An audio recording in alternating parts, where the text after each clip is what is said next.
Hello, my name is Mark DiCarlo.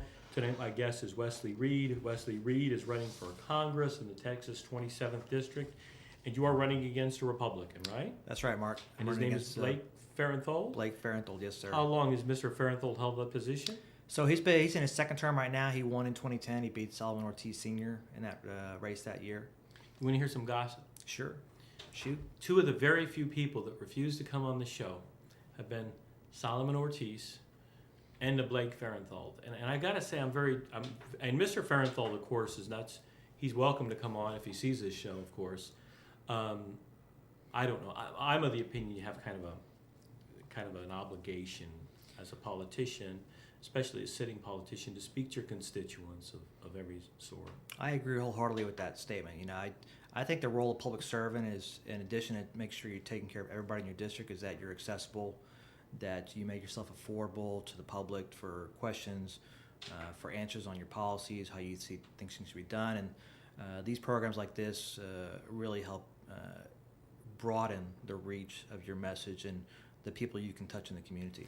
Your background's in the Marines, right? That's right. And I think we were talking right before the show, you're still in the Marines. I'm still in the Marine Reserves, been in the Navy and Marine Corps now for almost 25 years.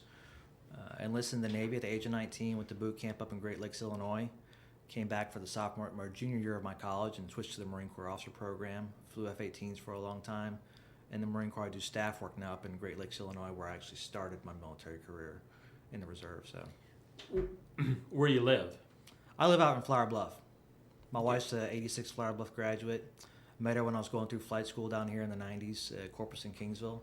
Got married. I used to meet some of the guys from flight school in the various Vernon's. It's a bar. I don't know if maybe I met you there one time. I don't know. I'm just joking. I as a flight student, you know, we spent some long, hard hours, you know, learning how to fly, and we also took some time to unwind with our friends after work and various places in the city. Talking inconsequential things. I remember a lot of the people didn't like the whatever we called the fly boys. They thought they were arrogant and all that. I always kind of liked the guys myself. I never had a problem with them, but some of they're clannish. Well, the guys are going to school together. They're young guys. You know, I didn't have a problem. All these flight students, you have to look at the background that they come from. They've been through officer candidate school. They've gone through some kind of follow-on school. They're fellow flight students, people that they have spent the last 6 months to a year possibly with. Certainly. Growing up with, becoming a young man, becoming a young woman, experience in life, going through flight school, which is not easy. Very stressful time in your life, because if you don't pass flight school, you don't get to go be a pilot, and you have to go do something else. You either kick back on the street or you go find some other job, whether it's supply or driving a ship or being an infantryman in the Marine Corps. So you band together and you pretty much hang out. No, I never had, but I heard had complaints. I think there was a certain amount of, I think sometimes the police officers gave the guys a hard time too. I never experienced that. Had you heard that though? I represented some of the guys on public intoxications here locally that I thought was a little bit stretching it. Well, that might be but you know, one of the key things about the military community here is what they give back to the community. Money. These flight students, they are out there. You know, they make a decent living as a flight student, and they're out there spending their monthly paycheck all the time. You know, spending it at the local restaurants, at the local stores. So you are a Democrat, and is there a particular? Have you always been a Democrat? Has your family been Democrats, or did you make a conscious choice to become a Democrat?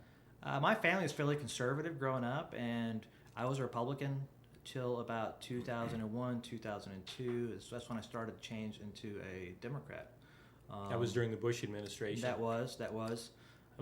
My dad worked for Union Carbide for a long time. He was a plant manager for them, and he, as a plant manager, he did his best to take care of his employees.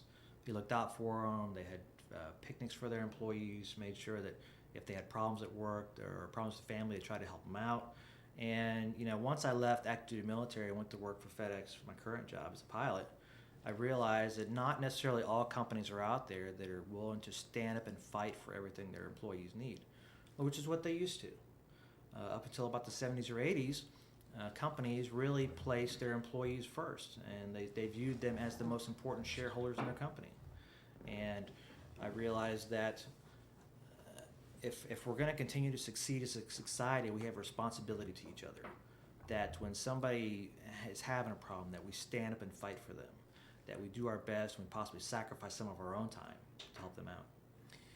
You know, as a small businessman, I know two other small business persons, and this might include me, I don't want to say, but who just run their small businesses because they could retire, but they have such a loyalty, there's a bond with their employees. And they want to take care of their employees. They don't want to see them suffer in the competitive market. So they maintain, because they have a relationship with their employees. But of course, I haven't seen that in the bigger companies.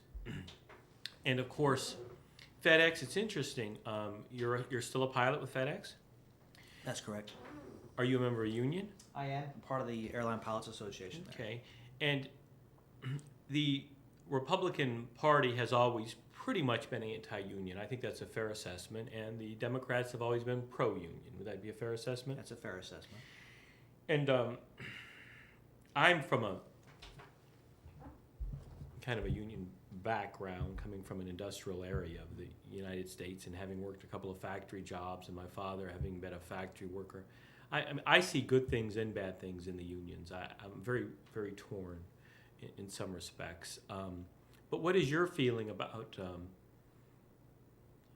I guess, being a member of a union, then generally you're in favor of unions? Oh, yes, I am. There has been some complaint in the Republican platform they're anti-union, but I think sometimes their rationale isn't well stated. I think one of the common talking points they have is that unions have driven up the cost of labor in the United States and resulted in the shipping of many jobs to foreign countries.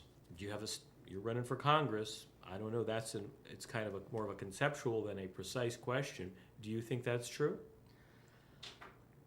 The idea of unionization is not necessarily as black and white as that. I look at the history of labor unions in America and what they have done, and whether it's making sure there's a 40-hour work week, child labor laws, the concept of having a vacation, Family Medical Leave Act. These are all ideas that were initially championed by labor unions and became law over the years because they afford some protections for the American worker that ideally in a utopian world, you wouldn't need those protections because every employer would do the best they could for their employees. They would stand up for them. They would make sure they had the best tools they needed to be successful, but that's not always the case. As I mentioned, back in the mid-'70s, you had corporations that kind of shifted their focus from the employee to other interests that weren't necessarily in the employee's best interest. You know, Henry Ford, he always wanted to pay his employees at Ford enough money so they could buy a Model T Ford. And I think we've gotten away from that. We've gone to other ways to try and maximize profit, and to that extent, I think some corporations have gone to view the employee as a cost center instead of an asset. They should be your best asset for your business. They represent you on a daily basis with your customers. They make sure the product you put out is the best it can be. There's a lot of issues with that, but that's why I see those things that way. You know, you mentioned child labor laws, and I don't want to knock any one party because I have disagreements with them both, but I mean, I have openly heard the arguments to get away from or to eliminate child labor laws in the United States by the Republicans and conservatives. And I'm thinking to myself, I make jokes with my friends. I go, well, did you ever read a Dickens novel with the chimney sweeps, etc.? I mean, this would seem to be the natural evolution of what is being proposed in terms of getting away from child labor laws, any regulation, etc. A kind of a very harsh environment for working class people. There are some people out there that would espouse rolling back of child labor laws. You know, Paul LePage up in Maine is one of those. But I think the best place for our children to be is in school learning. If America is going to continue to be the best country in the world with the most opportunity, we have to make sure that our children get the best education possible. That means that they need to be in school from pre-K all the way through 12. They need to have access to good after-school programs for athletics or other educational programs, whether it's dual credit at Del Mar, dual credit at A&M Corpus or Kingsville. And if you're forcing children to go to work at the age of 14 or 15 or whatever other age you're proposing, instead of spending time focusing on schoolwork and being the best they can be when they do graduate, then I think you're taking away from the opportunities that our country is going to be relying upon moving forward, because those children are going to be developing the next mid-21st century technologies that keep us on top. It's interesting that you mentioned about school and education, because there has been an attack on public education as well by certain elements. And I don't know, I think there's been propositions to attempts to eliminate public education and to primarily privatize it. And I believe in Texas, I think Texas was on the forefront of homeschooling. And some of these, again, obviously this show's extemporaneous and contemporaneous, you don't know the questions, but I guess the issue is what do you think of homeschooling? What do you think of public education? Do you think that, as many Republicans state, this is a multifaceted question, I'm just running out the mouth here, but do you think that the unions have resulted in in either the destruction, you hear the destruction of the public education system, or it's hurt the public education system? Where are you at on some of those issues? I don't see unions as being a problem with the public education system at all. Really, their sole advocacy is to make sure that public school teachers, one, have the tools they need to be the best teachers possible in the schoolroom, that programs that are in place that they have to comply with their students are reasonable, that they allow the teachers to teach their kids what the tools they're going to need to be successful when they graduate. But then also, as far as homeschooling goes, I have no problem with parents wanting to homeschool their kids. It's certainly within their right, but they have to make sure their kids are going to meet the same kind of academic standards that kids in public schools are going to meet too, so that when they do leave the home, they're going to be able to compete effectively for those jobs that the kids that have gone to traditional public schools have gone to as well. I went to public school. I had great teachers along the way. They have helped make me who I am today. My kids are going to public school in Flower Bluff. I believe in the system. I believe that is the most cost-effective, efficient way for us to spend those parts of our tax dollars that are going to school systems, rather than to potentially charter schools or private schools or schools that are there for profit, who aren't necessarily doing things for the right reasons. There are some things that you shouldn't be trying to make a profit of. One of those is education, prison system, Department of defense contracts, when it directly relates to our troops, or Veterans Affairs issues. Okay, well, but I would say that your experience in the public education system may have been, I'm just guessing this, may have benefited from the fact that your parents perhaps always tried to locate where there were good public schools. Well, I don't disagree with that at all. And that all, I didn't mean to interrupt you, I'm sorry, but a lot of times that's a function of well-educated people of a certain socioeconomic class that can move to those areas wherein a better education is provided. And I guess a conservative argument would be, well, that's fine for you, but if you're in an inner city school, et cetera, that the public education system is not really that good. Well, a lot of that stems from the amount of pay that our teachers make.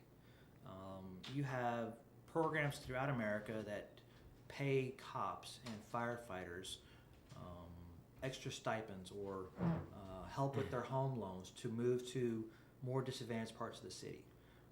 We need to make sure that our teachers, that one, they get paid for the job they're doing.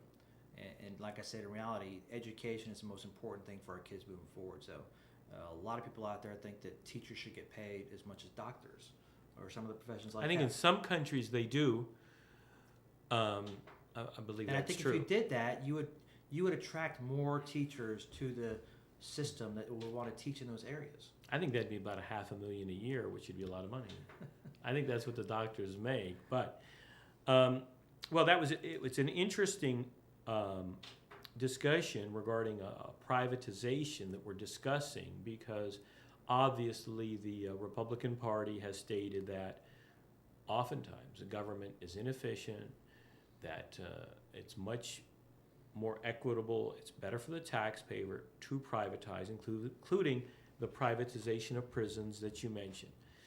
Then there's an argument that, okay, the more they've privatized the prisons, now you have lobbying organizations by the private prison industry to increase crimes and increase sentences. Have you followed that issue regarding the privatization of prisons since you brought it up? I have, and I think if you look back over the recent history, that you have much higher incarceration rates for minor crimes, and it's led to this overcrowding of the prisons.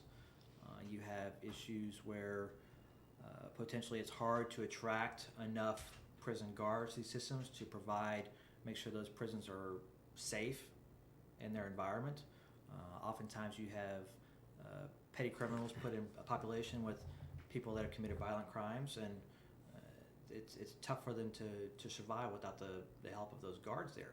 And certainly if you've committed a crime, you owe some kind of time to society and some kind of debt to society.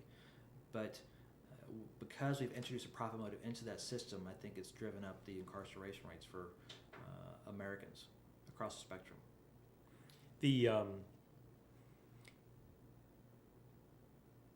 I don't know that it's necessarily related, but it made me something that you stated made me think of the alleged border crisis that we have in the United States. I don't know if we were talking about unions, and I'm thinking of privatizing the police forces along the border, or et cetera. You know, we have this issue where allegedly there's these immigrant children coming from South America. So, and there's several issues. I'm very critical of the mass media, and and a lot of times, unfortunately, I give up even on trying to figure out what's going on. I figure I'll have to figure it out later because we're being misreported. Do you know, or do you have an opinion regarding, is there actually a crisis of children coming in from Central America, or is that a made-up media issue? Well, certainly a lot of the national media organizations run stories to bring viewership in. And sometimes those stories are sensationalistic. But when it comes to the refugee crisis along the border, that's how I view it, because you have a lot of these children coming across are from Central American countries where the crime rate is out of control, where there is really no hope for those kids growing up. You have parents that are afraid for the lives of their children, and they view that dangerous journey from those Central American countries up through Mexico to try and come to America, which is a beacon of freedom around the world, where they think their kids can have a better life for themselves, is a much safer path than sticking around at home. And you have recent stories of the kids that have been sent back to those countries that have now been killed. So it's a tough decision as a parent down there. I wouldn't want to be in that situation that some of those parents find themselves in. You know, do I keep my kid here at home when there's really no hope for his future? Do I send him up to try and get him to America? But and this isn't related to your running for Congress, there's some sort of a logic gap going on here. Are these kids walking? You hear, okay, they're going on the top of trains. Mm-hmm. Then I hear they're being dropped off by buses. Then I hear they're walking. Then I hear they're coyotes. They're paying $7,000 to bring them up through the coyotes, which means I guess that's a person who is paid money to bring them through. So I don't know that we're getting a consistent story here. I have a hard time believing that any child could walk through Central America and through Mexico safely and or navigate his way through it. So, and then I thought at first the crisis had popped up at once, but then if you research it, you'll find Wall Street Journal articles coming up from 2012. Have you been able to figure out really what's going on? Are they being brought up through buses? Is it a cartel bringing them through? Is it? And then there's an implication that it's an attack on the sovereignty of America. Is it an attack on the sovereignty of America? Is it, as you're stating, I guess your implication is it is truly economic, social problems in Central America that is bringing them here? I guess that's your opinion? That's where I view the majority of the crisis right now is caused from, the actual situation in Central American countries. People trying to escape a place where they really have no hope for the future.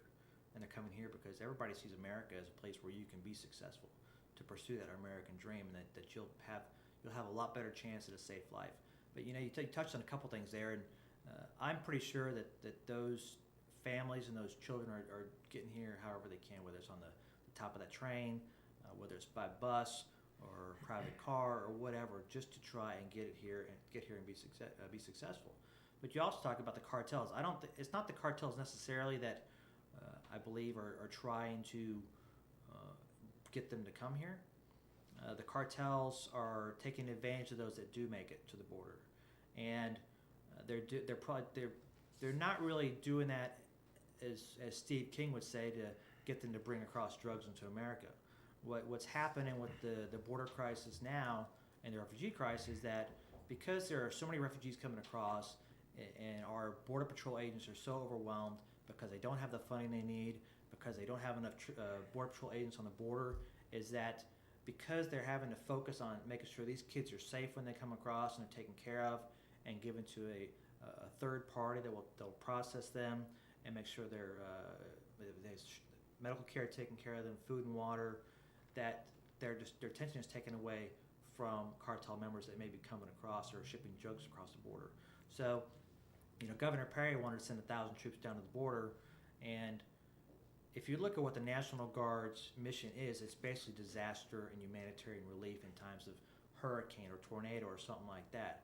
They go into an area, they help set up emergency service for the citizens that were from there, so that they can get back on their feet. They have access to food, water, electricity, doctors, etc., while the community is getting back in place. And so, if the National Guard is going to go there to fulfill that mission by taking in these children and families that have been captured and processed, then that's what they should be there for. If they're going down there to do law enforcement and stand on the border and stand there with their guns strapped across, their chest, that's really not what they're designed for. We do much better by putting more Border Patrol agents, giving the money to local law enforcement down on the border to help the Border Patrol out, and keeping those bad elements from coming across the border, the cartels and the people they're sending across. Which brings up a lot of issues. The drug cartels, the repeated restraint, close the borders, the National Guard. Let's talk about the National Guard on the border and the purpose of the National Guard. The National Guard is now sent to the Middle East, isn't it? Well, they're rotated in, and the National Guard, and this is an issue regarding whether or not we have adequate, for example, during the New Orleans Katrina crisis, whether or not we had enough National Guard to take care of the crisis because they were in the Middle East. What do you think about deploying National Guard troops to the Middle East, for example, which was concretely done in order to prevent a draft in these alleged times of international crisis? Do you think it's a good idea, a bad idea? Would we be better off with a draft? Do you? I wondered about the legality of it, but it was never questioned as far as I know. Well, I don't think we're better off with the draft. I think we're better off with an all-volunteer force. When you have an all-volunteer force, you have a military force that is doing it for the best reasons possible, because they believe in their country. They believe they have something to give back to their country. They have a responsibility to give something back to that country, to go out and help protect us in our interest. And as we've transitioned from more of a very large active duty force to a small reserve guard units force, to more of a blend of the two, that in times of crisis such as having both Iraq and Afghanistan going on at the same time, we're going to have to call up National Guard reserve units to go over and fulfill certain roles. And National Guard units cover a variety of roles across the spectrum. Each state has different type units, whether they're infantry units or medical units or logistics units or aviation units. And as a need is seen in a combat theater or in a humanitarian mission overseas, the military structure goes and picks out those units that they need to fill those gaps in those areas. They're kind of like plug-and-play units into those areas for national defense, because we have moved some of our active duty forces into the National Guard and Reserves. So basically, I think you're stating that, and I'm sorry, you believe in a volunteer service. I do. You don't believe in the draft, and you believe in using the National Guard only in certain emergency situations. Is that what you're Well, saying? they're basically designed right now to be op-tempo relief for our active duty units. Mhm.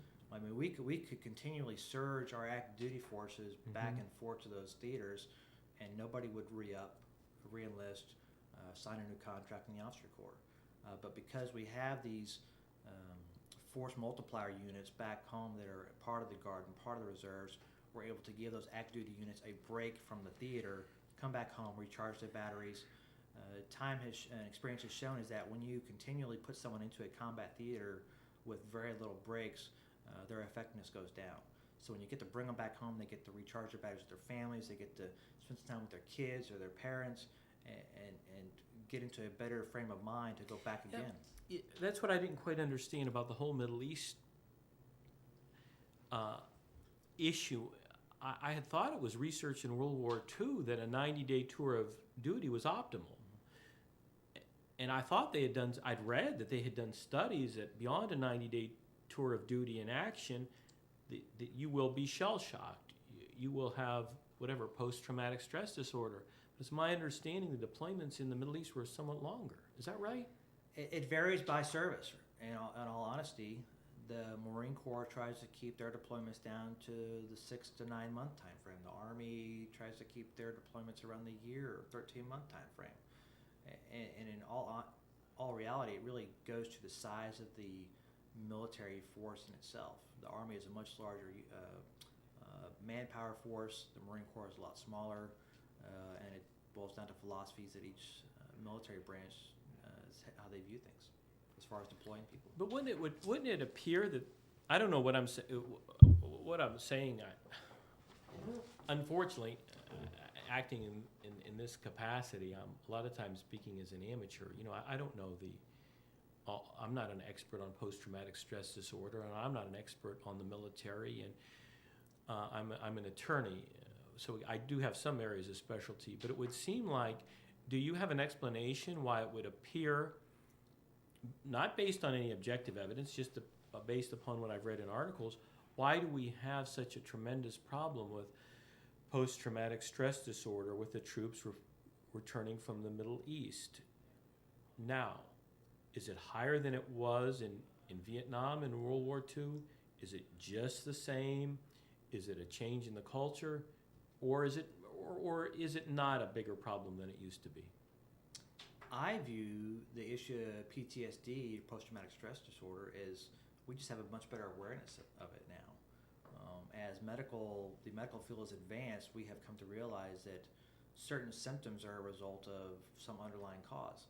And where it wouldn't have been recognized back in World War II or Korea or Vietnam that somebody had post-traumatic stress disorder, now they do. Now they recognize that Lieutenant Smith's actions and how he is acting now is a result of this traumatic stress that he's been put under. Certainly, the length of your tour has something to do with it. How many times you've been deployed to a combat zone, how much action you have seen will determine the results of that action and how it affects you personally. My kid brother served 2 tours in Iraq in the Army, and he has PTSD as well. So I mean, it's something that's always been there. I think we just do a better job now of recognizing it for what it is in our servicemen and women, and making sure that we treat it when they come back home. We give them the service and the care that they need and deserve and have been promised. We were talking about the National Guard being along the border, and that's how we kind of went. Again, this is Wesley Reed. Wesley Reed is running for Congress. He's running against Congress in the 27th District, and we'll talk in a minute where the 27th District covers. But we hear the refrain regarding this National Guard to close the borders.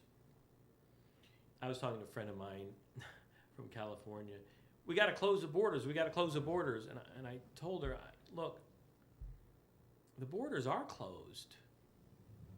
They're closed now. If people are coming illegally, then that's an issue regarding how are we going to stop them from coming illegally.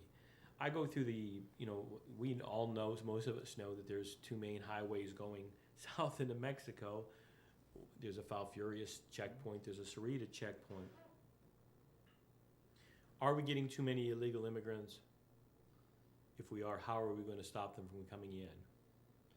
Well, I think if you look at the actual numbers of people coming across the border, and you will find that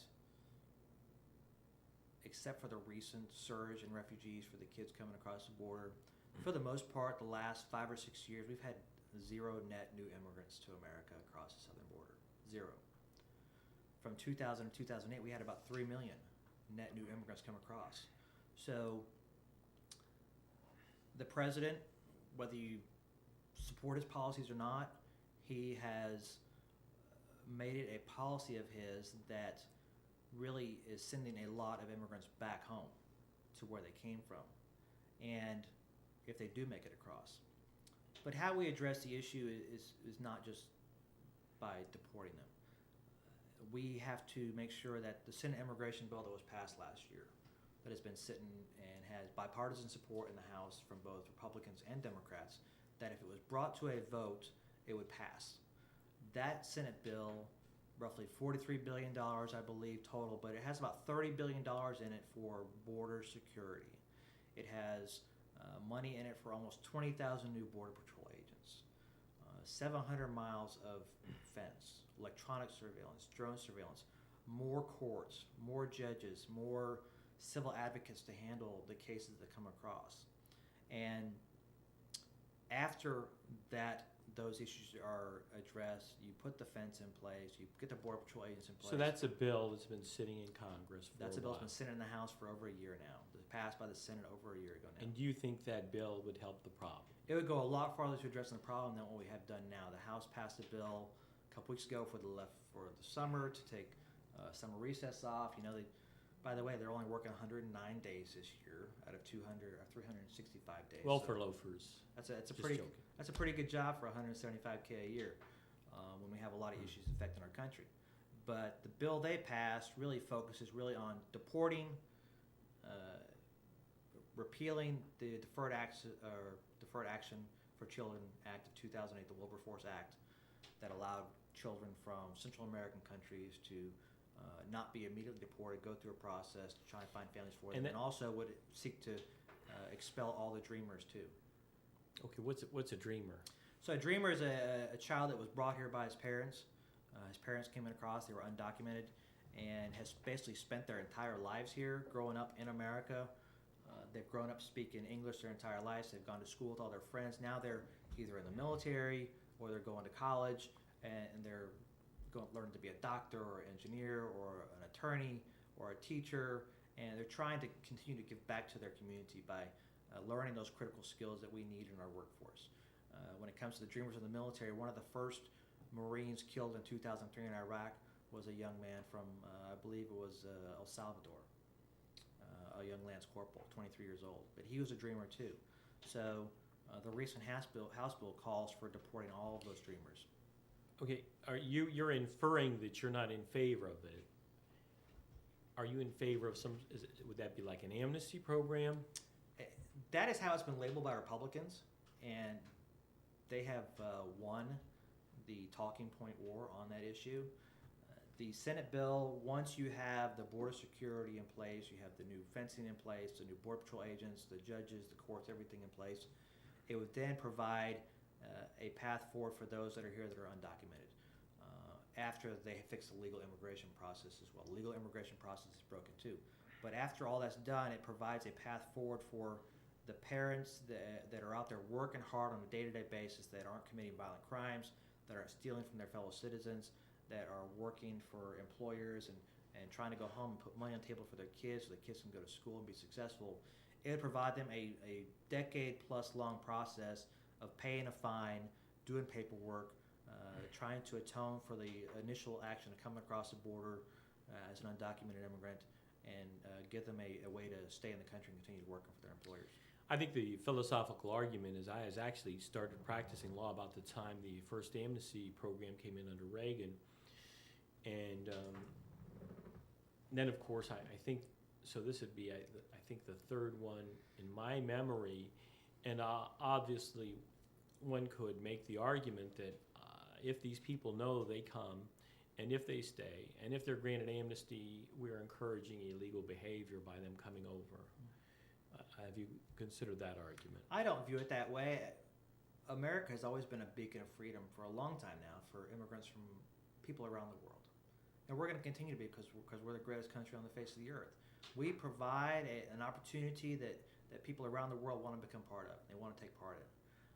They don't come here because we have, we'll maybe have lower corporate tax rates. They come here because they view that if they come here and they work hard, if they do what they need to be successful, that they have that opportunity that all of us have been afforded. And frankly, a lot of the people that are here, about 12, 11 to 13 million, give or take, whoever you listen to, they're working hard every day in the agricultural industry. They're working very hard in the service industry, the housing industry. You look back at what happened in Alabama in 2011, I believe it was. They passed an immigration bill that tried to encourage self-deportation amongst the immigrants that were there. And they were told that if that bill passed, that they were going to have people stay home from school, the people would stay home from work, and that's what happened. As soon as that bill passed, kids no longer went to school because they were afraid they were going to get taken away from their parents.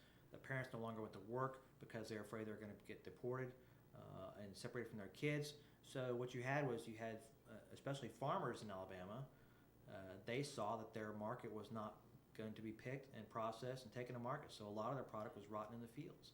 So I mean, there are better ways to do things than just deport people out of this country, especially in light of the fact that a lot of them are doing their dead level best every day to work hard for their employer, to provide them with a good product, and to go home and take care of their kids. A lot of the kids have been born here in America and they're citizens now. So. And you stated that you believe that the Obama, you inferred that you're not necessarily in favor of Obama's program of the deportation. Well, to the extent that he's been doing it. That was your inference. I think we've separated a lot of families. We've left kids here without parents. We've left parents here without kids. As a parent myself, I think that I have the greatest ability out of anybody to influence my children growing up and make sure that they're taken care of the best way possible, that they have the best education. So I think that when you separate familial units, that you're really damaging both sides of the equation there going forward. So that's my biggest concern, is separating the families the way we have been. You know, since we're talking about President Obama, I've been rather disappointed by what I think of very vicious attacks against him from day one. In other words, he can't do anything right in a way that almost seems seditious or unpatriotic to me. Have you ever thought? And I'm older than you, obviously, and seen more presidents, but I've never really. I thought the attacks on Clinton were a bit ridiculous regarding his sexual behavior, which obviously most people don't approve of, but we wondered whether or not it was a thing of national security or national importance. But it would seem that the attack on President Barack Obama, who, being cynical here, I think of as a fairly typical politician. I hate to say that, but I mean fairly typical, nothing extraordinary one way or another. But I think that the attacks have been pretty vicious. Have you considered that? Would you agree with that, or am I incorrect? I look at it this way. The day that the president was elected and sworn in D.C., there were people from the Republican Party that met to try and find a way to make him a one-term president, period. That was their sole goal. And when we elect leaders to go to Capitol Hill, whether it's in the Senate or the House, or we elect someone to be the county judge here in our county, we expect them to go there and do the job that is going to make our lives as an American constituency better. That you're going to focus on those issues that will move our country forward, not try and stop anything. Certainly we're going to have issues that we're all going to agree upon. That's part of our American political system, going back to signing the Constitution with two different views and philosophies. But that's something we have to deal with. And as a representative, you owe it to your constituents to go to Capitol Hill and earn that money that you're making every year by trying to find solutions, not to create more problems. Obviously, some people think the government can get too big. Some people think it should be no bigger than the size of a bathtub. But there has to be a happy medium in there where government is able to help people in their time of need and stay out of the way at the same time. But if you spend the entire time trying to kill government and stop anything from happening, you're not doing your job and you should be fired. Well, it's interesting you said from day one. You're right. I think there was some issue regarding, they came up with some issue regarding swearing in. He wasn't sworn in officially. That's right. And from that day, I've never seen anything quite as malicious politically as I've seen against President Obama. And unfortunately, I would have to think that I think there is some indication of racial animosity or discrimination against President Obama. I mean, that would have to be my opinion. One of the things that he's most famous for, of course, is the Affordable Health Care Act, also called Obamacare, which, again, stating my opinion too much, I wasn't a big fan of, but they passed it. How big a deal is it? It's the law of the land. What was your opinion regarding the Affordable Health Care Act? I believe that the underlying tenets of the Affordable Care Act are great things, and my opponent agrees with me. You look at what it provides for American families, and it boils down to this: focuses on preventative care. Get your shots in advance. Get that sniffle taken care of before it develops into pneumonia. Keeps you out of the hospital with bigger bills down the road. You're allowed to keep your kids on your insurance till you're 26 now. If you have a pre-existing condition, you can't be denied health care. If you get sick, you can't be kicked off your health care.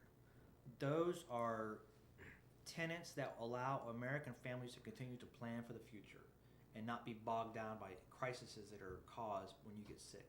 If you get cancer, if you break a leg, if you're in an automobile accident and you can't work for a while, because if you didn't have health care insurance before, you were stuck with insurmountable bills that most likely were going to result in some kind of bankruptcy for you and your family going forward. And now you're going to have to work off that issue for the foreseeable future. Now that we have the Affordable Care Act in place, those protections in place, it allows our families to plan for the future and not worry that they're going to be bankrupted by some kind of medical emergency. My father came down with cancer in his late 50s. And his insurance company cancels his insurance. He had to go into his life savings to pay for that health care.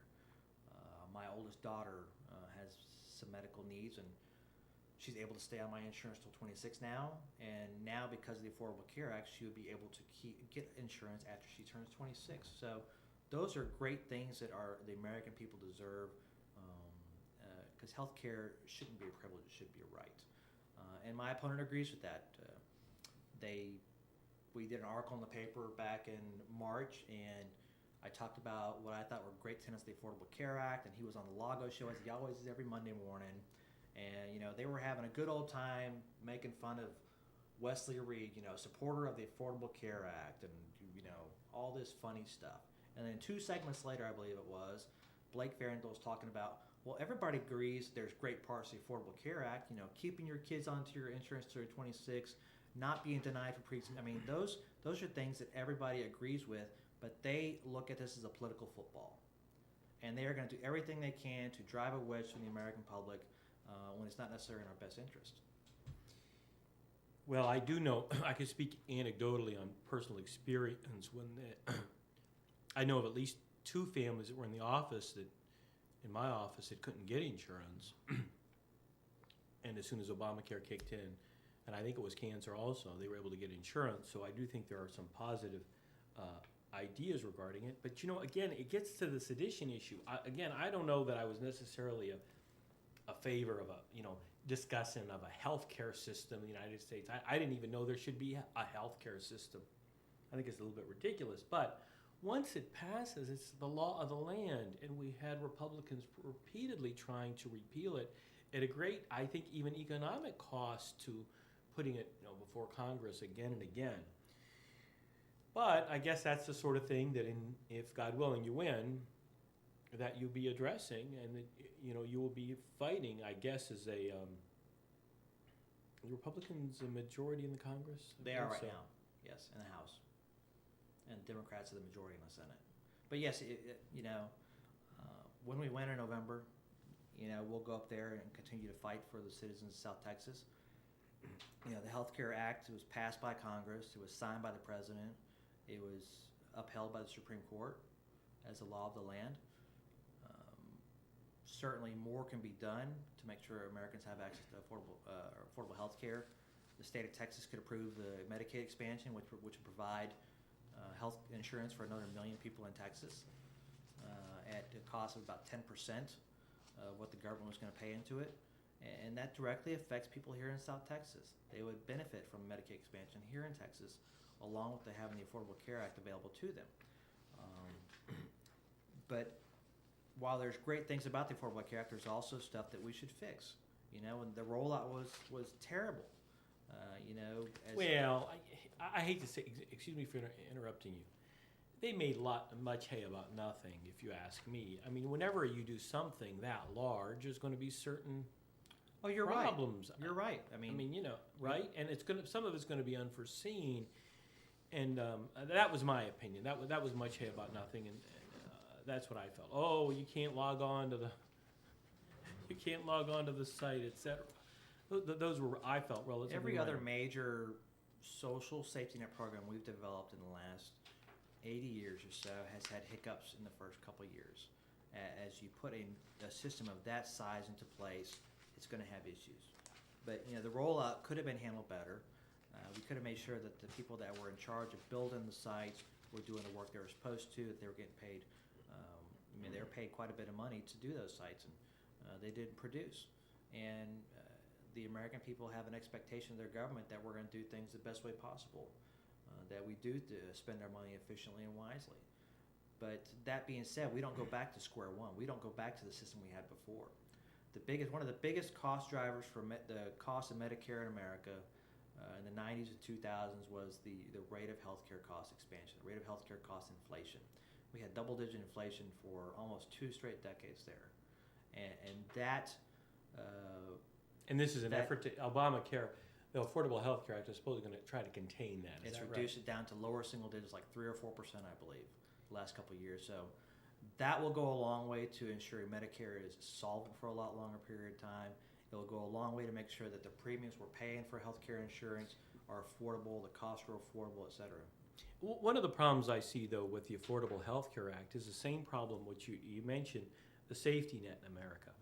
Well, you have a safety net of Social Security, retirement, et cetera, and it's passed, but if one of the parties is attacking it every step of the way and trying to defund it, et cetera, we got a problem. And the safety net's interesting. I feel that, and the Republicans used, at least through Eisenhower, basically once Social Security kicked in, they accepted it for a long time. But lately we hear complaints against the Social Security program. And obviously we could all complain about it. And one of my prime complaints is, I've been paying into it since, basically many, many years. Of course, not as long as a real working person, because I had 7 years of education. I didn't pay in, very much. But one of my complaints is, well, they keep taking my money, and they say that the program's not going to be in existence. I guess long and short of it is, I guess you are in favor of Social Security, I guess, and the program. And do you think there's a real crisis in funding the program? Is it an artificial crisis, or is it sustainable the way it currently exists? The way it currently exists, it needs some work. And as American society has become more healthy, and we have more and more people living longer lives, which is great.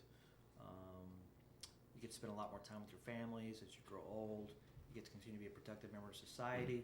But that Social Security net is there to make sure that our senior citizens have the minimum funds they will need to continue to live an enjoyable life, to be able to do certain things. Now, we need to make sure that, one, it's not privatized, that it's not given over to private bank accounts with investment bankers where if you have a situation like 2008, 2009, all your money goes down the tubes in a couple weeks. Or Yes, a month. that's interesting. Right before that, there was a big movement to invest the Social Security funds into the stock market, and they had all these charts saying it was going to be so successful. And boy, if that would have occurred. Yeah, for someone that's in their 60s or 70s that has, if they had their Social Security funds invested in the stock market like most people did, then you would have saw a 40 or 50% drop. And I mean, and how are you going to recover that kind of drop in your funds at that point in your life? Obviously, for someone that's 20 or 30 or early 40s, they have some time to build back up. But you know, to give those Social Security funds over to private investment bankers to run on your behalf, where you may not understand all the different tools they're going to use to try and maximize your money, you're opening yourself up for potential disasters like we saw with a lot of people in 2008 and 2009. There's also been a covert attack on Social Security disability programs. I mean, obviously, I have personal experience because that's a percentage of my practice, and what I always tell people, I mean, this is just my opinion. I guess you want more homeless people. How many?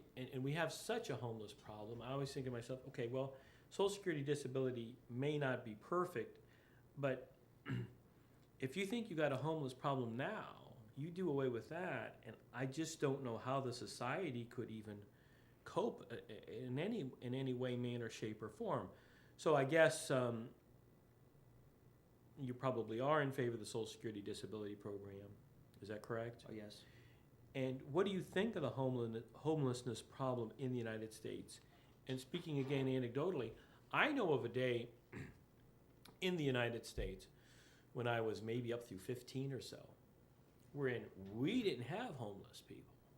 And we looked down upon other countries that had homelessness and beggars, etc. We'd say, oh, over there and wherever we're from, our grandparents are from or whatever, they got beggars over there. They have beggars in Mexico. Now we got them here. So is there a cure for the homelessness problem in the United States? Is it a federal cure? Is it a disease, as some of the right states, it's a disease of the spirit wherein people are lazy and they don't want to work? How do you see the homelessness issue? Obviously, we've had a big issue with increase in poverty rates in the last 6 years, since 2008, 2009. The stock market crisis back then hurt a lot of people. We've seen the poverty rates in America grow up to about 30%. We've seen an increase in homelessness, especially among vets. And there are certain ways that we can try and set up the system to make sure they have access to the services and basic necessities that they need to survive, and that we as a country that is rich and bountiful should help them with. If somebody's willing to go out there and work hard on a day-to-day basis and do what's right, then we need to make sure they have something in place to get back on their feet. If they don't have any boots available to pull themselves up with, their bootstraps, there should be a ladder in place that we have available to them to get back on their feet. A lot of things that we do as a country around the world in terms of natural disasters, we send in the military, we send in non-governmental organizations with food, water, shelter, doctors, electricity to get those people back on their feet when they've been through a hurricane or an earthquake or a tsunami. And we stay there and we give them the basic necessities they need to get back on their feet and get back to their daily life. And we need to make sure we're doing the same thing here at home. You look at Hurricane Sandy up in New York City. You had people in America, congressmen that work along the coast that thought that they didn't need any extra aid to get back on their feet. And that's a situation that could happen right here at home. But we do have a responsibility to our fellow citizens. And ideally, you would have private industry, churches, nonprofits, try and give them the help they need, but they can't handle the level of need that's out there right now, I think. Well, so basically you're stating philosophically you have no problem in trying to help these people. No, not at all. You don't. I don't necessarily. I do think that among some of our conservative politicians, there is an indication of a certain sort of cruel social Darwinism, wherein, well, they can't do it, they're gonna have to do it, you have to pick yourself up by the bootstraps. But That's I right. hear you say something a little bit different. We're reaching the end of our show. This has been Mr. Wesley Reed. He's running for Congress in the 27th District. What's the 27th District? So the 27th District of Texas, it starts here in Nueces County, which is the southern border, and it runs up the coast to Wharton and Matagorda counties, up just south of Houston, the Brazos River, and then it goes through Victoria up to just outside of Austin and Bastrop County. And There's 13 counties total. this is August 2014. When's the election? Elections on November 4th, 2014 this year. Early voting starts October 20th. And I guess I wanted to thank you for coming on, first of all, and I certainly hope if you win and you state you will, that you could come on again. Oh, you Mr. bet. Wesley Reed for Congress. Been a pleasure having you on. Thank you, sir. Well, thank you, Mark. I appreciate your time today, sir. Take care. Thank you. Good night.